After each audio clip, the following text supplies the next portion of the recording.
حکما، اولیاء، مفسرین، محدثین، فقہا علم کے سمندروں میں غوطے لگا لگا کر اور کسی چیز کو نہیں ڈھونڈتے ہوئے علم کے موتی ڈھونڈتے ہیں، جس سے وہ اپنا بھی فائدہ کرتے ہیں کہ اس دل کا جو اندھیرا ہے ان موتیوں سے اس اندھیرے کو دور کر سکیں، اور ساتھ ساتھ جو آگے ان موتیوں سے فائدہ لینا چاہے تو وہ بھی اپنی زندگی کے اندھیروں کو اور اس دل کے اندھیروں کو ان موتیوں سے دور کر سکے۔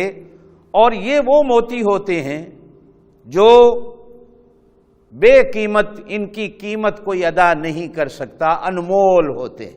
کہتے ہیں کہ سلطان محمود نے ایک دفعہ اپنے محل میں اپنی کنیزوں سے، لونڈیوں سے، وزیروں سے کہا کہ بھائی سارے جمع ہو گئے، تو وہ سارے جمع ہو گئے، موتی لٹائے کے لوٹ لو۔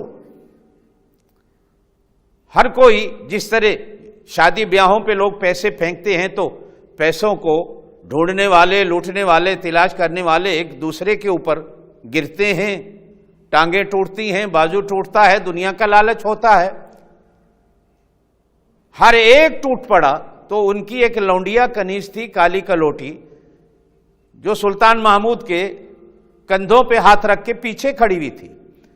جب ہر کوئی لوٹنے میں لگا اور لوٹ لیا تو سلطان محمود نے اس کنیز سے کہا تم لوٹنے نہیں گئی ہو، تم نے کچھ نہیں لوٹا۔ اس نے کہا مجھے کیا ضرورت؟ تو سلطان محمود نے کہا تمہیں کوئی ضرورت نہیں۔ کہا ان کو موتیوں کی ضرورت تھی، میں نے تو موتی لٹانے والے کے مونڈے پہ ہاتھ رکھا ہوا ہے، کندھے پہ ہاتھ رکھا ہوا ہے، انہیں موتی چاہیے تھی، مجھے تو موتیوں والا خود مل گیا ہے، تو مجھے ڈھونڈنے کی کیا ضرورت ہے؟